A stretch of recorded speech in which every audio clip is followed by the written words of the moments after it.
Ladies and gentlemen, welcome to Ringside Wrestling Entertainment. This is Joel Perez here for another episode of your weekly episodic news show. This is Behind the Mic, and it is Behind the Mic episode number 35 here.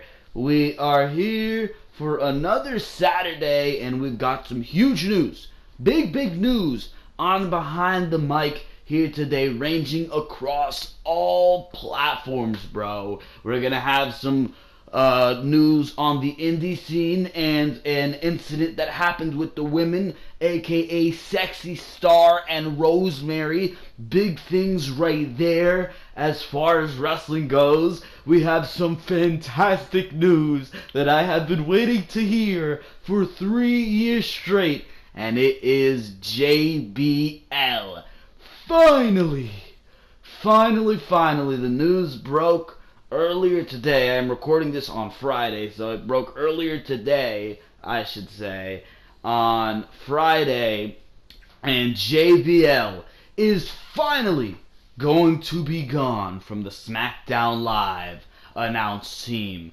Whether he's replaced by David Otunga or they just leave it as a two-man announced team, which would be much better, we're going to talk about it here today on Behind the Mic. We've got news on Roman Reigns and John Cena and everything regarding that segment. We've got some news on that, what the plans are for those who at No Mercy. Is John Cena going to go on another hiatus after No Mercy? We have Undertaker, news on Undertaker possibly returning to the WWE. Is he returning sooner than you think? Some unfortunate news on Samoa Joe and the reason No Mercy plans did change and why we're getting what we're getting, because Samoa Joe has been injured and will be out for quite some time. We've got news on Batista being rumored for a major role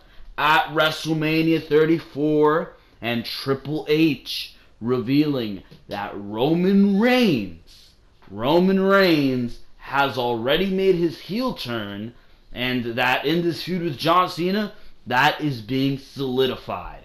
We're going to talk about all of that right here today on Behind the Mic.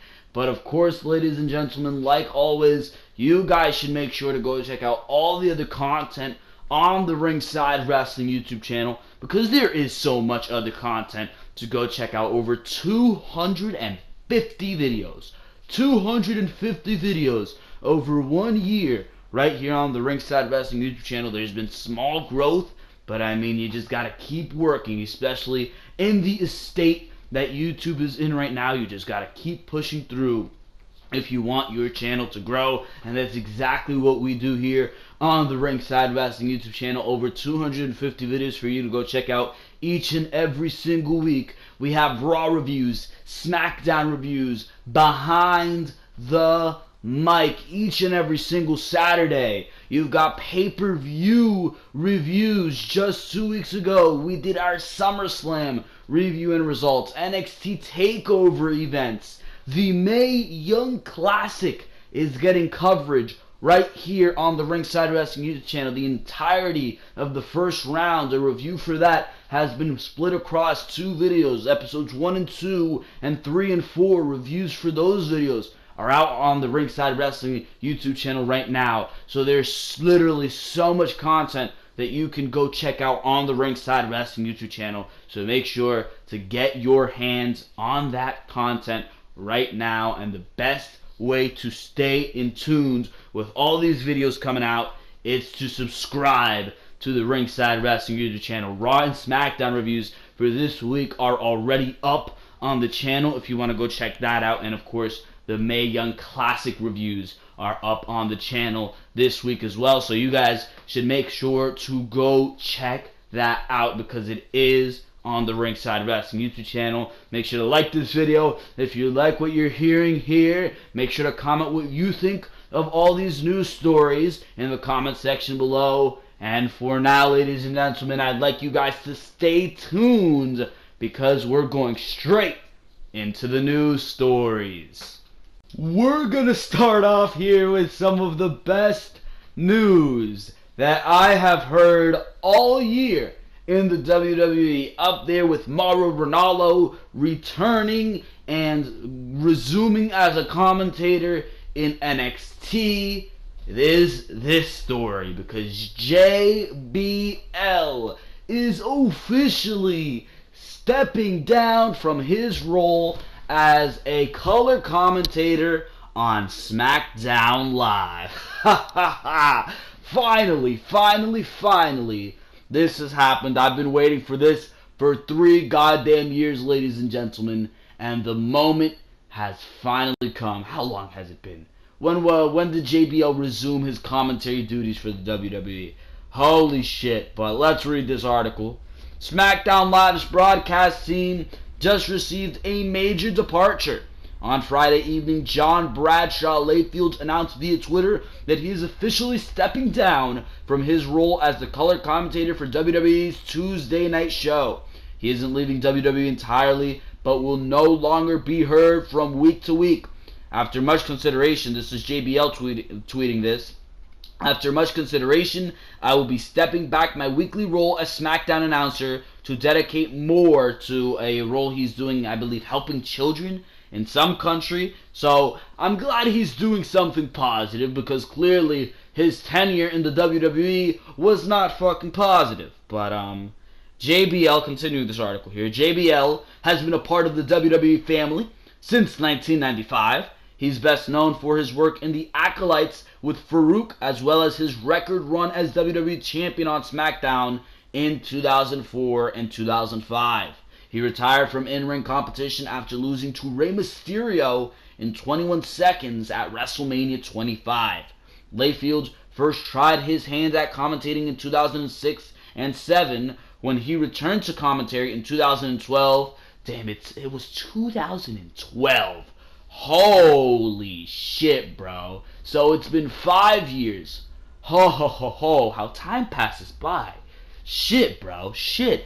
But he returned to commentary in 2012 to fill in for color commentary for Jerry Lawler, who suffered a heart attack a week prior. This led to a full-time role in the broadcast booth. Unfortunately, it led to a full-time role, may I add. But continuing here, this led to a full-time role in the broadcast booth shortly after, a job he has maintained ever since. JBL attached a lengthy write-up to his tweet explaining that he will now invest more time to the work he pours into at-risk kids at communities, which is very positive, and hopefully he does well with that. But through Beyond Sport, he will work even more with the charity he founded in 2010, Beyond Rugby Bermuda. My new schedule, this is JBL speaking, my new schedule will allow me to continue to be a part of the WWE family and also continue my work that I feel is the most important thing in my life. Beyond Rugby Bermuda is an acclaimed charity, winning the NACRA, N-A-C-R-A Fair Play Award in 2014 for his role with the group. John was named as the Beyond Sport Global Ambassador. So there you go. JBL isn't officially done with WWE. He still plans to appear on some of the special shows, unfortunately, much like in the role that Jerry Lawler currently serves in. I will continue my 20-plus year relationship with WWE and will appear on such marquee shows such as Tribute to the Troops, WrestleMania, amongst others. Tom Phillips and Byron Saxton are capable of carrying the commentating as a two-man team, but knowing WWE, expect a third broadcaster to be added soon. With JBL gone from his weekly chair at ringside, SmackDown will have a new sound going forward. I'd personally prefer a two-man team, this is the article speaking, a two-man team again, but WWE seems averse to that formula. It's admirable for JBL that he wants to give back to such a good cause. So, I mean, it's positive what he's doing. It's positive what he's doing, but by God, was JBL an awful commentator. JBL was awful. JBL was fucking awful, bro. Obnoxious as hell, especially when he was commentating with Mauro Ranallo. And the things he did to Mauro Ranallo, don't even get me started. Don't even get me started with the bullying of somebody who he knows has a bipolar disorder. That is absolutely fucked up. And I find it ironic that a guy who's working with ill children would do this to a man, to a coworker. So I was fucking waiting for JBL to be gone from his position any day now. Any day now. And finally it has happened. He has stepped down from his role as Smackdown live commentator. He is absolutely fucking awful. Obnoxious, loud as hell, just not a good commentator by any fucking means. By any fucking means, bro. JBL is terrible.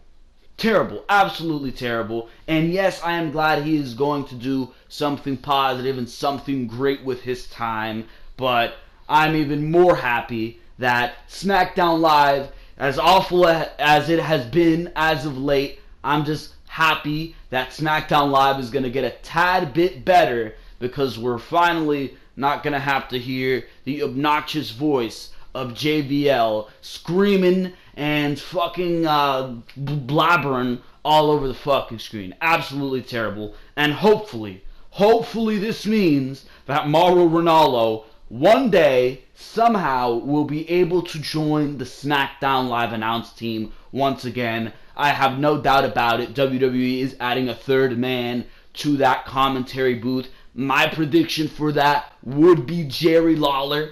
I think it would be Jerry Lawler, or you would give David Otunga his role back on Monday Night Raw as the face commentator, as he was supposed to be before the brand split, before he had to go film that movie, and you put Booker T on SmackDown Live, because Booker T has been playing more of a heel commentator on Raw, and that's kind of Corey Graves' thing, so you're missing that heel dynamic on SmackDown Live. So, I mean, I would put Booker T or Jerry Lawler in there. Jerry Lawler did very well those first couple months on SmackDown Live with Mauro Ranallo. So, I don't know, man. I do not know. But, I mean, finally, JBL is gone. SmackDown Live, no matter who you put in there. No matter who you put in there, the commentary is certainly going to get better. If you put David Otunga there, David Otunga barely has anything to say ever, so I don't really fucking mind him, bro, because you practically don't hear him because he's so awful that he has nothing to say. That's how awful he is, a Percy Watson, that they have nothing to say, so they're so awful. But JBL is finally gone, and when I saw that on my phone, when I saw the notification pop up from my news sources, and it said JBL will be stepping down as SmackDown Live commentator, I screamed a loud yes, because finally, that motherfucker, that corporate fucking motherfucker, because JBL is so fucking corporate. Hopefully this means he'll be off Bring It to the Table, bro. Hopefully this means he'll be off Bring It to the Table, because JBL on Bring It to the Table is more god-awful than ever. But JBL is finally fucking gone. Finally, JBL is gone from SmackDown Live's commentary team. SmackDown Live, gonna get a little bit better. Doesn't mean they're gonna be putting on good television from now on, because SmackDown Live has been awful as of the past couple weeks, but we'll see, bro. We will see. For now, let's move on here. Leave it in the comment section below. What do you think about JBL being fucking JBL removing himself from his position as SmackDown Live commentator? Leave it in the comment section below. We've got this fucking news story. Triple H reveals that Roman Reigns has made his heel turn and the feud with John Cena cemented. I think this is absolute bullshit. As a car passes by outside at 12:42 in the morning, what the fuck? But let's talk about it. For years, fans have been booing Roman Reigns out of the building, and it was always expected that WWE would eventually turn him heel, but it never happened. Or did it? This past week on Monday Night Raw, Reigns and John Cena had an awesome interaction in advance of signing the contract for their match at No Mercy. Some think that going up against Cena would cement his heel turn, but Triple H has revealed that it already happened. As recapped by the official website of WWE, the contract was signed by both men, and they will face off at No Mercy later this month. Many fans wondered if the awesome promo saw them go off script as they berated one another. There you go, berated one another and beat each other down. But it was all part of the angle. Cena actually had the entire crowd cheering for him and almost all of the fans booing Roman Reigns, which seemed to bring about his full-on heel turn. It even seemed as if WWE was finally going in that direction with the things that Reigns was saying. But it appears as if they already made their choice and the turn has been completed. Triple H was a recent guest on ESPN and he discussed a number of topics, but Roman Reigns was one of the bigger conversations. As reported by Sportskeeda, Triple H gave a rather interesting look at the idea of turning Reigns heel, and he believes that many feel as if he's already gone that route. This is Triple H speaking. When people say they should just turn Roman, why? For the people that hate him, he's already turned. And for the people that love him, they don't want him to turn. That makes perfect sense when you look at how the crowds have received him for the last 3 years. Since the Shield split up, fans have taken to Dean Ambrose and Seth Rollins, while also allowing the latter to become a heel now and again, but their places are clearly drawn and indefinable. Roman Reigns and John Cena are two of those superstars who have always had the crowds split on whether they are loved or hated. The only issue is that Roman has fallen more on the side where he's hated by a lot more people than those who care about and cheer for him. If there was any doubt as who is the heel and who is the face for this upcoming match at No Mercy, this week's episode of Raw cleared that up. While Roman Reigns has been on the fine line of being a babyface or a heel for a long time, it seems as if his feud with John Cena was meant to push him in one direction. Their match at No Mercy already has the fans drawn, with Cena as the face and Reigns as the heel, but WWE actually made the decision quite some time ago. Triple H says that Reigns has made his heel turn, and they have the direction they're going in with the former member of the Shield. That is not Roman Reigns. This article is just completely bogus. That is not Roman Reigns, and I just wanted to debunk this article. This is why I'm reading this. That is not Triple H saying that Roman Reigns has turned heel. If Roman Reigns has turned heel, you would definitely know it. You know that if WWE is going to turn Roman Reigns heel, they are going to capitalize on that, and they are going to make that a money-making opportunity. Because I don't care what you tell me, a heel Roman Reigns is money for the WWE. And this is why I want Roman Reigns to turn heel so much. Because yes, those people who love him will fucking start hating him, but at the same time, this will be a way to gain the respect of that majority of the audience, that hates Roman Reigns.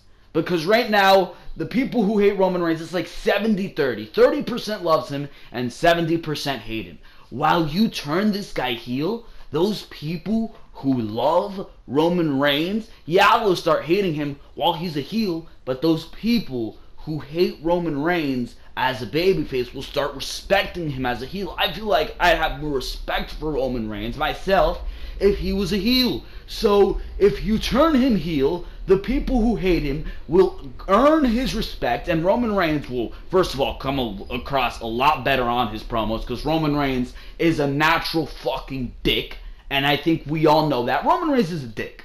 Roman Reigns is a dick. He has heel in his blood, does Roman Reigns. So not only will that make the people who hate him earn his respect, that will make Roman Reigns earn the respect of the people that hate him. Later on, in the future, you can turn this guy babyface. The people who once hated him will now respect him, and the people who used to or hate him as the heel will start loving him again. And Roman Reigns will make you even more money. So where is WWE's logic here? Where is WWE's fucking logic here? Roman Reigns has not turned heel. Until I see a monumental definition of Roman Reigns turning heel, Roman Reigns does something that clear-cut turns him a bad guy. Yes, through the way he is perceived by the crowd, Roman Reigns is a heel. But in the eyes of the WWE, he's not a fucking heel. This guy is the biggest white meat babyface they have in the eyes of the WWE. And there is no doubt about it. There is no doubt about it. And that is where the shit comes across. That's where the shit comes across. Because you portray him very clearly on television as a babyface. And Roman Reigns, don't come at me telling me Roman Reigns is a tweener. Roman Reigns is no fucking tweener, bro. John Cena is really the first true guy that Roman Reigns is facing that is a babyface, and Roman Reigns is also a babyface. That is the first true guy Roman Reigns is facing that would really kind of make him a fucking tweener. Guys who are tweeners, Brock Lesnar, The Undertaker, Brock Lesnar fighting Samoa Joe, who is a heel. Would that mean Brock Lesnar's a babyface? No. That doesn't mean Brock Lesnar's a babyface. The Undertaker fighting Roman Reigns. I mean, that's the quickest thing that comes to mind. The Undertaker fighting Brock Lesnar is who was the heel in that situation? Who was the heel in that situation? I don't know. Those are true tweeners. Those are really true tweeners. Roman Reigns, I don't think so. The Undertaker, he fought Shane McMahon. Wouldn't that make Undertaker a heel? Wasn't Shane McMahon the face in that storyline? First of all, that storyline made no fucking sense. But wouldn't that make Undertaker a heel? So that's a true tweener. That is what makes a true tweener. But Roman Reigns? I don't fucking think so, bro. I do not think so. Roman Reigns on television is perceived as a heel. He is received as, he's received as a heel. He is perceived as a babyface. The commentators hype this guy up as being the best fucking thing in the WWE. And I'm not just talking about the fucking babyface commentators. I'm talking about Corey Graves. I'm talking about Michael Cole. They all praise this guy to the fucking moon. It is seen on television through fucking everything. The fact that they sell fucking the booze in a lot of shows. If a show is taped, they will fucking shut out the booze. They will edit it so the booze will be shut out. The fact that they only cut to the fucking signs in the crowd which say good things about Roman Reigns. The 3 signs in the crowd that say good things about Roman Reigns. Kevin Dunn will find them in a heartbeat, bro. In a heartbeat. That is the problem. That is where my issue is. And until that stops, you're gonna have a fucking bullshit fucking babyface in your hands. That's what you're gonna fucking have. So Roman Reigns has not turned heel. It is not about how the crowd perceives him. It is about how he's perceived on television. And how he's perceived on television is a guy who shoved down our fucking throats. And that's why it was so great on this Monday when John Cena cut that promo against Roman Reigns. Because he addressed a lot of the bullshit that comes with Roman Reigns. He addressed that. He was the first guy, especially a guy with the magnitude of John Cena. He was the first guy to really come out and trash Roman Reigns and cut him down a peg. And that's what made John Cena such a babyface in that segment. But, the way you're doing right now, it's not fucking working. And that is what's making Roman Reigns such a failure. Vince McMahon trying to push him to the goddamn moon as this guy who can just overcome it all. When there's really no way that we can relate to him. There's really no way that you can like that guy. Because, this guy's a Superman. I don't give a fuck about him. I do not give a fuck about him. There's no investment in Roman Reigns. Because there's no way you can relate to Roman Reigns. And until you make it so you can relate to Roman Reigns, until you turn Roman Reigns heel, and you actually take that heel heat that he has and turn it into something, there is no fucking way Roman Reigns is going to have any success in the WWE. No way. No fucking way. So that is my stance on this storyline. Leave your comments in the comment section below, because for now, we're moving on here. We've got this new story on The Undertaker, a huge update on the possible in-ring return of The Undertaker could be way earlier than anticipated. Ever since The Undertaker retired, the rumors of his in-ring return have been surfacing at regular intervals. Since it was never officially announced that Undertaker had retired, the ceremonially leaving of his hat, gloves, and coat was considered as his retirement by many. In spite of that, several experts believe that he will return at least once, possibly at Survivor Series, since it was his debut pay-per-view. The latest reports from PW Insider, reported by WrestleZone, have further fueled these rumors. It appears that this time around it could be more than just a speculation. The Undertaker was spotted heading to Brooklyn before the SummerSlam. What is with these articles? The SummerSlam? Did Bret Hart write this shit, bro? Bret Hart with the SummerSlam? Holy shit, but this news led to forecasts that The Undertaker was returning to WWE at SummerSlam. It was later reported that Undertaker was training in the ring before the match. Jerry Lawler had indicated that Undertaker was in Brooklyn for a new non-2K video game. However, Dave Meltzer recently confirmed that was not the case. Now it is believed that Undertaker went to Brooklyn for the sole purpose of training. Notably, there have been several television references to The Undertaker in the past few months. It could be because the WWE officials may have some storyline in mind. On the latest episode of Monday Night Raw, John Cena and Roman Reigns were involved in a segment to hype their clash at upcoming No Mercy. During the segment, Reigns boasted that he had done something that John Cena would never be able to do: retire The Undertaker. John Cena's reply made things interesting. He said the following: "I'm not The Undertaker. I'm not a battered veteran at the end of his career with a bad hip." At first glance, the comment may seem in bad faith, but rumors indicate that this may be a build-up for John Cena vs. The Undertaker match, as reported by Sportskeeda. Undertaker's in-ring return is possible at Survivor Series to improve the interest in the show. Last year saw a similar return of Goldberg at the Survivor Series, which continued up to WrestleMania. It is highly unlikely that the words did not mean anything, as reports suggest that John Cena had even given his inputs to the writer for the said segment.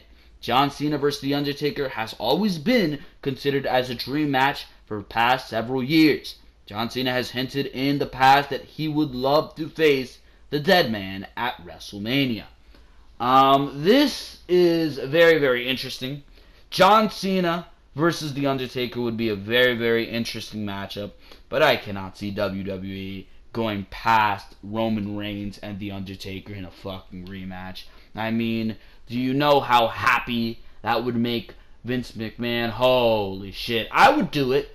I mean, there's clearly unfinished business between The Undertaker and Roman Reigns. Roman Reigns fucking saying each and every single week, "I beat The Undertaker, I beat The Undertaker, I retired The Undertaker." I mean, clearly there is stuff going on there. There's rumors that The Undertaker could show up at No Mercy and cost Roman Reigns the matchup with John Cena. I think I would love that. I would love that. That would lead to a match at Survivor Series. I mean, probably wouldn't be that good, especially now The Undertaker with those replaced hips. I don't know how good that match would be. Clearly the match at WrestleMania was not that good at all. I didn't hate it, but I heard a lot of people who fucking despised that matchup. I did not like it, but I certainly did not hate the matchup.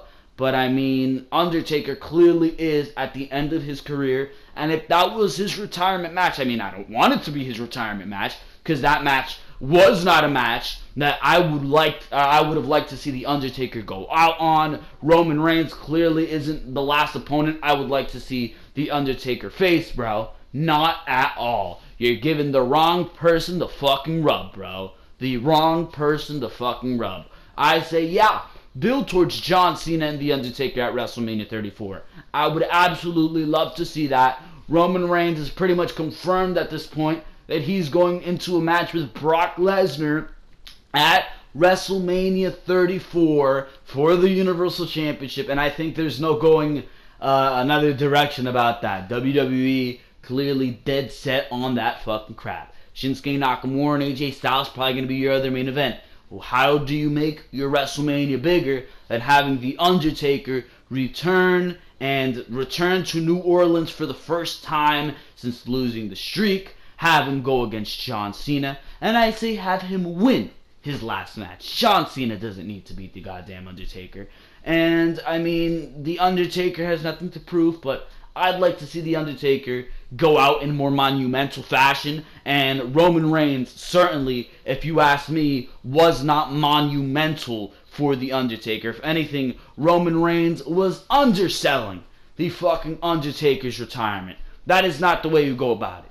That is not the way you go about it. Roman Reigns beating the Undertaker, giving Roman Reigns the rub because you fucking love this guy so much, because you're trying to shove this guy down our throats so much. That is not the way you go about it. With all the rumors circulating, with how much WWE is throwing this out on television, I think it's not a matter of if Undertaker's coming back. I think it's a matter of when Undertaker's coming back. And I can see him coming in at No Mercy, costing Roman Reigns the matchup in some fucking way, and that leads to a matchup between The Undertaker and Roman Reigns at the Survivor Series. Undertaker gets his revenge in some type of fucking way, move him on to John Cena going into WrestleMania season, and bada boom shakalaka, Undertaker retires 4 years after the streak was ended in New Orleans. There you go.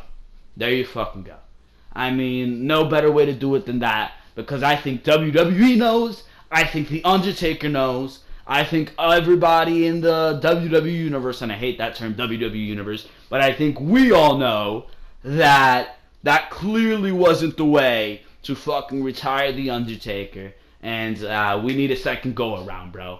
We need a second go-around, and I think that second go-around is what WWE originally had in mind at WrestleMania 33, what we all originally had in mind at WrestleMania 33 before everything went to shit, and it is John Cena versus The Undertaker. WrestleMania 34, New Orleans, streak 4 years later, relived in New Orleans. There you fucking go. That is what I would do. Leave it in the comment section below what you would do. Do you even think The Undertaker's coming back? Because with how much has been referenced, and with all the articles swirling, and with Undertaker appearing at New York for SummerSlam and training in the ring, I think it's not a matter of if, it's a matter of when. So, there you go, ladies and gentlemen. That is what I am thinking at the current moment. But for now, we're going to move on here, so make sure to comment what you think in the comment section down below. We've got some more unfortunate news here, and it really, by the week, it's seeming like WWE injuries are racking up more and more. I mean, the Revival is going to be out possibly 6 to 8 months. Asuka out with a collarbone injury, 8 weeks. Who the hell else? Bayley out of action in the women's division. Big Cass out in the division, whatever fucking division Big Cass is in. And now, to me, the biggest injury to go down as of now. Asuka would be the biggest injury, but at the same time, Asuka, she doesn't need to debut right now on the main roster. It really doesn't matter. She still has things to do in the tapings of NXT. Her championship relinquishment still hasn't aired, so she still has time, and it really doesn't matter, at least not yet. Bayley needs a fucking reset. I'm sorry, and this injury couldn't have been fucking better for fucking Bayley, to be honest. The Revival, that'd be a huge one too, but Samoa Joe is definitely on the list, because very bad news for Samoa Joe reveals why he missed Raw last night. He has been injured. Samoa Joe has been riding a big wave of momentum since facing Brock Lesnar at WWE Great Balls of Fire a couple months ago.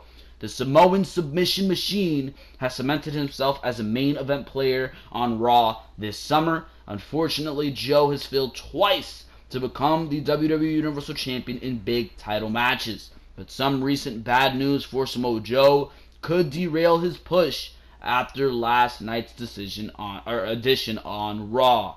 The WWE Universe noticed that Joe was absent from the show entirely, but there wasn't an update on his status until late last night. This would be like late Monday night. I don't fucking know, but it's being reported that WWE officials were forced to cancel some massive plans for Samoa Joe after he suffered a significant knee injury over the weekend. His injury isn't expected to put him on the shelf for an extended period of time, but he's expected to be out of action for at least 4 weeks. Over the weekend, Samoa Joe had matches with John Cena during house shows until he was pulled from Sunday's event and then missed Raw last night. WWE officials were planning another match between the two men in Memphis last night, but they were forced to change their plans after Samoa Joe's knee injury. The WWE Universe will be a bit disappointed to learn that his injury delayed a televised match with Cena, but it also led to a great promo between the latter and Roman Reigns. Samoa Joe will have to remain on the sidelines for a month or so, which means the likelihood of him wrestling at WWE No Mercy in September is low. However, the sooner that Joe returns to the ring, the less momentum he'll lose on WWE television. Trying to fucking move this article down here, but my phone wants to freeze. Absolutely fucking fantastic right there. Here we are, thank God. In a few weeks, Samoa Joe can make a huge impact upon his return. He was rumored to be entering into a feud with The Miz over the Intercontinental Championship, which sounds awful. What I heard was that he was rumored to be entering a feud with John Cena, but that could still happen, but he could also have another match with Brock Lesnar, finally feud with John Cena, or do any number of things. Samoa Joe has established himself as a top heel on Raw, which means he will always have something to do on television. A knee injury may force Joe to take a few weeks off, but he'll return and continue to be a force to be reckoned with when he returns to Raw. Samoa Joe is absolutely fantastic at everything he does, and what I was hearing before he got injured is that he was going to go into a feud with John Cena. And that was going to be absolutely fantastic, no doubt about it. You saw the mic skills of John Cena on Raw and how he could go. And Samoa Joe, I don't think Samoa Joe in a promo with John Cena would go out there and say the same shit. I think Samoa Joe would say, I can kick your fucking ass. And you know that, and you don't fucking like it. So let's fucking fight, motherfucker. That'd be Samoa Joe, if you ask me. And I think that'd be such an enjoyable program. The match those two can have, the promos those two can have, it would be absolutely fantastic.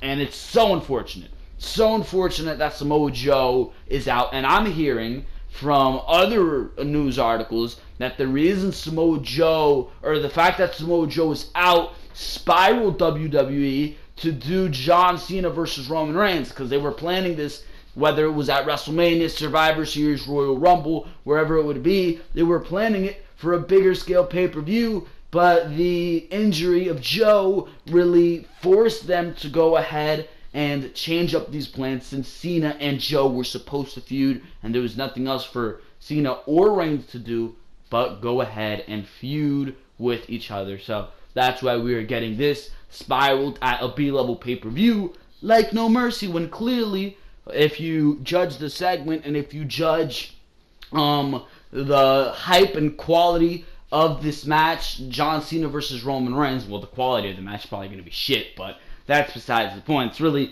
one of those matches like The Miz versus John Cena going into WrestleMania. You know the match is going to be fucking awful, but the build-up there is going to be fantastic. But Joe versus Cena would have been just, everything's fucking great. But unfortunately, Joe is injured.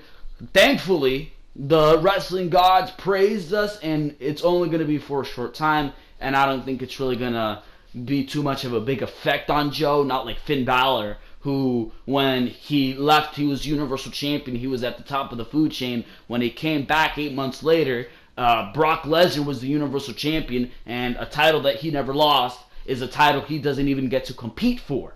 So, it's not going to be like that, but Samoa Joe is going to be back soon. That is a good thing, but he is going to be out. And he is going to be out when he could have been going into a big feud with John Cena. And rumors are that after No Mercy, John Cena is going to go on another hiatus to film the Transformers movie that he's doing. The Transformers spin-off movie, some Bumblebee garbage, I don't fucking know. But he's going to go off and film that. So Joe going to be deprived of a feud with John Cena, which is very, very unfortunate, at least for now. But I'm sure WWE is going to find something for Joe to do, depending on who's the Intercontinental Champion. When Joe gets back, Jeff Hardy might as well be Intercontinental Champion. So imagine a feud between Samoa Joe and Jeff Hardy. Ooh, I would love to see that. I mean, remember the matches Jeff Hardy had with Umaga back in 2008 and 2009? That'd be fantastic. That'd be fantastic, bro. Joe and Hardy, they could have an interesting dynamic. I'd love to see that. But, I mean, where does that leave Matt Hardy? I don't fucking know, bro. I don't fucking know. But Samoa Joe injured, gonna be out I heard 4 to 8 weeks, but this article's saying 4 weeks. So, I mean, gonna be out for sometime, a month. But hopefully he will come back better than ever, and he will go into a nice program, possibly for the Intercontinental Championship. If John Cena and those reports are wrong, maybe he'll resume his rivalry that he was supposed to have with John Cena, and we can see some nice stuff right there. But Samoa Joe going to be out 4 weeks. So leave your comments what you think of that in the comment section below. But for now, we're going to move on here. Moving on here, we have news on Batista. And Batista apparently going to have a huge role at WrestleMania 34. And that role might just be Batista entering the WWE Hall of Fame. When Dave Batista returned to WWE back in 2014, his run did not go smoothly. Nobody needs to fucking say that, but his run did not go smoothly due to the reception that the WWE Universe gave him, because WWE brought him back as a fucking babyface for God knows what reason. But the powers that be believed that he could be a babyface, but 6 months was not a long enough time period for Batista to regain the respect back from the fans. Dave Batista's commitments to Hollywood cut his run short, and he hasn't been featured on WWE programming in any way since then. Apparently, there's still some bad blood between Batista and WWE officials after his run in 2014. He's been offered angles and roles at WrestleMania in Dallas and Orlando, but he's not interested in an angle that's nothing more than a cameo on the grandest stage of them all. He's shunned the idea of doing a retirement match, but WWE officials have another big role for him that might be of interest in New Orleans next year. It's being reported that Dave Batista could be the front runner to headline the 2018 WWE Hall of Fame in New Orleans next year at WrestleMania 34. An induction wouldn't force him to wrestle or be involved in a storyline on WWE television, but he would still have the spotlight on him during WrestleMania weekend. There are a lot of questions regarding the possibility of Batista becoming a WWE Hall of Famer on paper. That would likely be the end of his wrestling career. It's unclear how the WWE Universe will react to him as he returns to WWE programming for the first time in roughly 4 years. As of this writing, it's too early to know if Dave Batista would be interested in a WWE Hall of Fame induction based on his recent feelings. Batista has revealed that he'd be interested in working another match with Triple H. WWE officials would rather have him face someone like Brock Lesnar since their match never happened on television. There are other names the WWE Universe would like to see inducted before Batista as well. If The Undertaker or The Rock receive offers, then either man would headline the WWE Hall of Fame ceremony over Batista. It's early and there are a lot of factors, but the powers that be are at least considering inducting Batista into the WWE Hall of Fame next year. He still has an unpredictable dynamic with the fans and WWE officials backstage. However, a lot can change before the grandest stage of them all next year in New Orleans. Batista going into the Hall of Fame, I mean, clearly Batista has earned his due, and he would clearly be a worthy Hall of Famer. And, I mean, The Rock and The Undertaker, I mean, a lot of people do think that The Rock has already been inducted into the WWE Hall of Fame. Interestingly, and I don't know why, he fucking hasn't, bro. He fucking hasn't. I mean, it's very interesting there, but Batista would definitely be a worthy contender.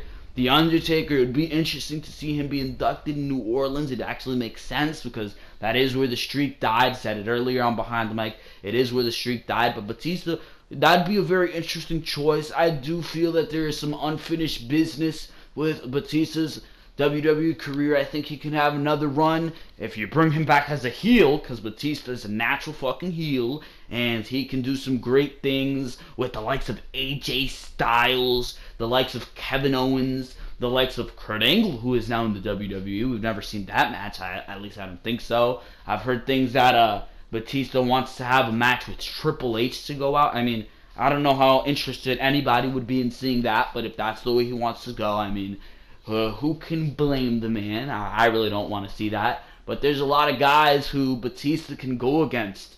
And, I mean, there's a lot of dream matches there. Samoa Joe, I'd love to see that. Braun Strowman now has presented himself. Shinsuke Nakamura. You've got Bobby Roode. I mean, there's a lot of matches that Batista can pursue.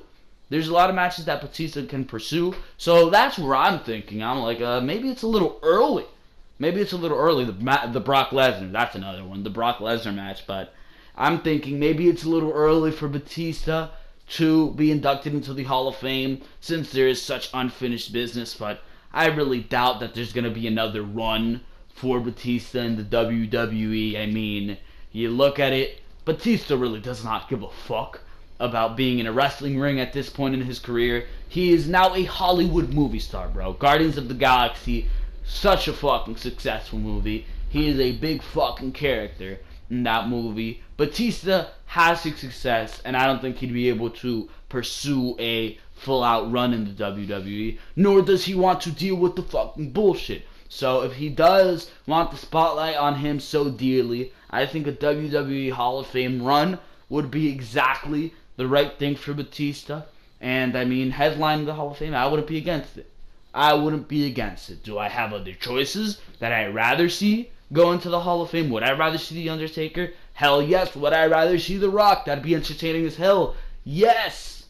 I mean, there's a lot of other choices that I'd rather see over Batista. But he is definitely up there with some of those guys that I would induct in the Hall of Fame. As far as headliners go, Daniel Bryan, that'd be an interesting one. Daniel Bryan would really be an interesting one for me. I don't know who else would headline. Owen Hart, definitely. Not as WWE wouldn't put him in there as a headliner, but I think Owen Hart would go great in the Hall of Fame. That's just me thinking and spitting out names. Chyna needs to go in the Hall of Fame as well. Don't know why they haven't done that yet. Just a lot of names that need to go in the Hall of Fame that aren't there yet. And I mean, it should be inducted. But Batista, as far as a headliner goes, I think that would be a nice name to see go into the Hall of Fame. I would enjoy seeing Batista enter the WWE Hall of Fame. But then again, not my first choice. I think there's some unfinished business with Batista in the WWE. For now, let's move on to the final news story. What do you think about Batista entering the Hall of Fame? Leave your comments down in the comment section below, because for now, we're going to the final news story of the week. For this, ladies and gentlemen, I mean, this article and this situation in general just goes to show you, I mean, how wrestling really could go fucking wrong. And how wrestling is not meant to be fucking used, and how wrestling is not meant to be portrayed. This is really the dark side of a wrestling ring. Rosemary, Lucha Underground wrestler, Rosemary, arm broken by sexy star. By sexy star. Let's fucking read this article. While professional wrestling has predetermined results, there is still a large chance someone could accidentally really injure themselves in a match. That is why trust is so important, especially on big stages such as the WWE and GFW Impact Wrestling. However, this weekend at Triple A's Triple Mania show in Mexico, a former Lucha Underground star reportedly injured a GFW Impact Wrestling star on purpose. PW Insider reported that GFW women's star Rosemary was involved in a three-way Reina de Reinas match against former Lucha Underground superstar, sexy star, Ayako Hamada, and Mexican superstar Lady Shani. During the match, reports indicate that Shani and Sexy Star were legitimately fighting each other and at one point in the match, going off script and actually trying to hurt each other. Things didn't end well for former GFW Impact Wrestling Knockouts champion Rosemary, who ended up in an armbar submission, which was supposed to end the match. However, Sexy Star reportedly wrenched on the arm and popped Rosemary's arm out of place at the end of the match. When the match ended, reports indicate that Sexy Star tried to get out of the arena quickly, but Agent Vampiro hunted her down and forced her to apologize to Rosemary. After that, Sexy Star quickly left, and there are reports that Lady Shani was looking for her to finish what they started in the ring.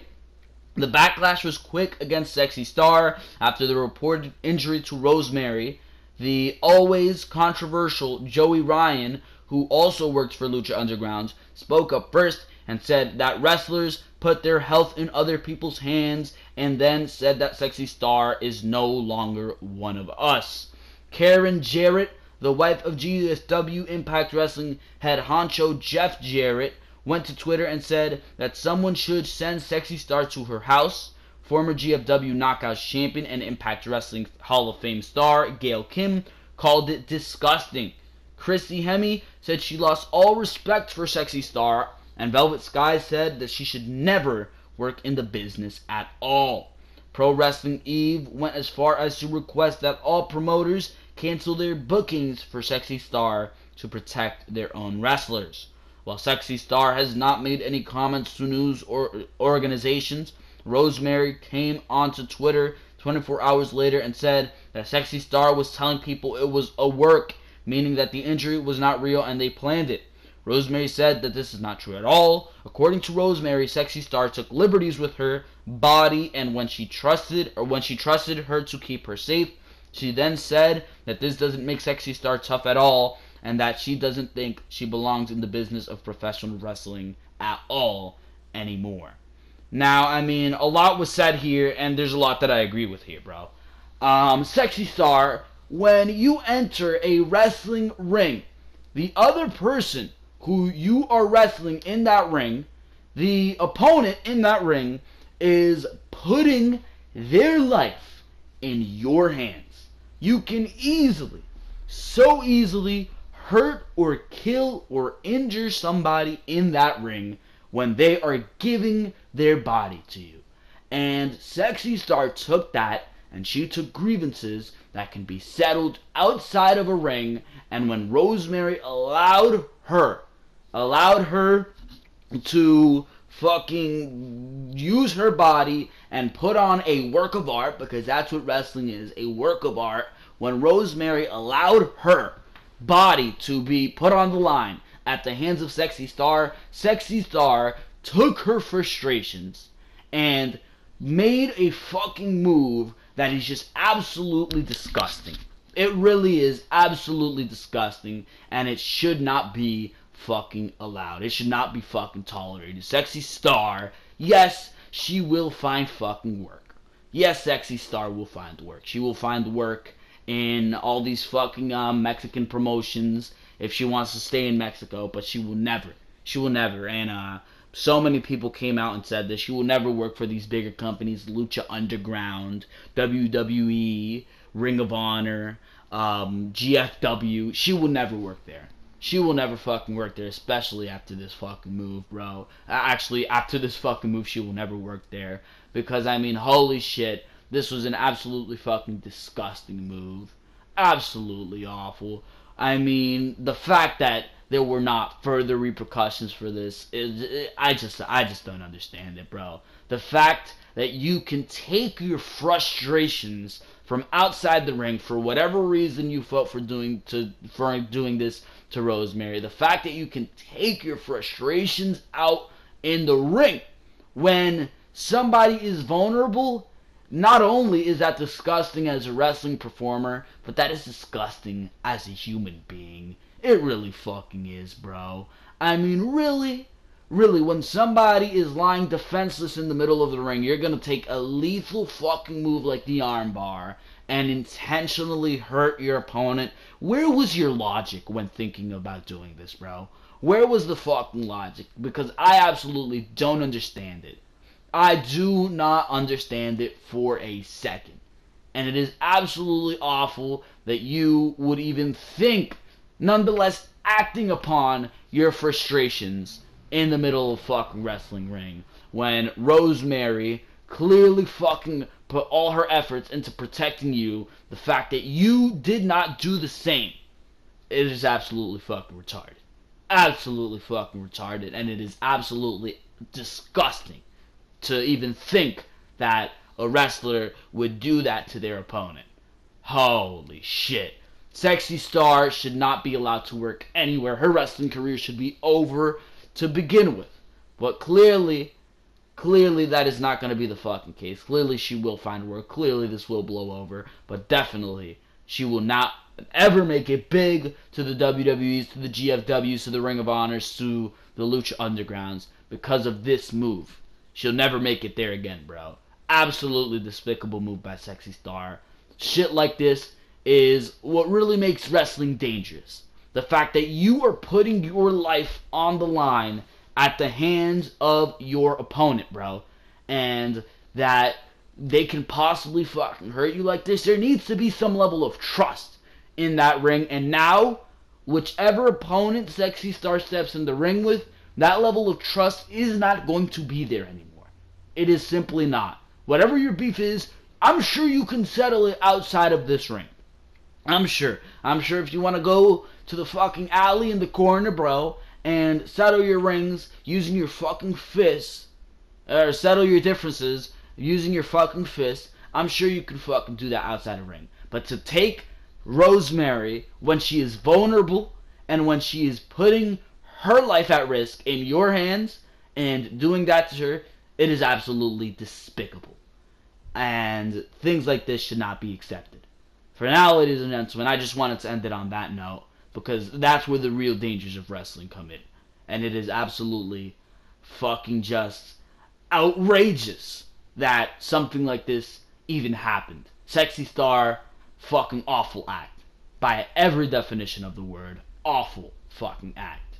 Holy shit. For now, ladies and gentlemen, we're going to wrap things up here on Behind the Mic, because we're going to the closing segments of the show. For now, ladies and gentlemen, I hope you have enjoyed each and every single thing that you have heard on Behind the Mic episode number 35. There was clearly a lot to talk about on this episode of Behind the Mic, and I think I had a lot of fun talking about each and every single thing right here on Behind the Mic with all of you lovely people on the fucking Ringside Wrestling YouTube channel. Like I said at the beginning of the video, make sure to go check out all the other things on the Ringside Wrestling YouTube channel, whether it is the Monday Night Raw review. If you missed Monday Night Raw, or you want an educated opinion on what you've seen on Raw, or both, make sure to go check that out. Same case for Smackdown Live. We're talking about what a despicable show that is, because holy shit, Smackdown Live has been fucking despicable as of late. Holy shit, but we're talking about that on Smackdown Live. This is Behind the Mic. Behind the Mic each and every single Saturday. Been late the past couple weeks. I was late last week, episode number 34, because of the Conor McGregor-Mayweather fight, and the fact that right there, it was consuming a bubble on Saturday, so if you uploaded anything that was not about McGregor and Mayweather, you weren't going to get views. So we uploaded that on Sunday instead. But this week it is going to be up on Saturday, and I am recording this on Friday. So that every week, pay-per-view reviews, NXT TakeOver reviews, and now beginning this week, the Mae Young Classic reviewed on this channel. The first round, the entirety of the first round has been reviewed on the Ringside Wrestling YouTube channel. So if you haven't seen the Mae Young Classic, or again you want an educated opinion on the Mae Young Classic, episodes 1 and 2 reviews are up for that, and episodes 3 and 4 review up for that. So make sure to go check out all that other content. Make sure to subscribe to the Ringside Wrestling YouTube channel for that very content. Leave a like if you liked what you enjoyed here, and make sure to comment what you thought of all these delightful news stories. Because for now, ladies and gentlemen, this has been Joel Perez of the Ringside Wrestling YouTube channel, and for now, I am out of here. I will see you on Monday for your Monday Night Raw review.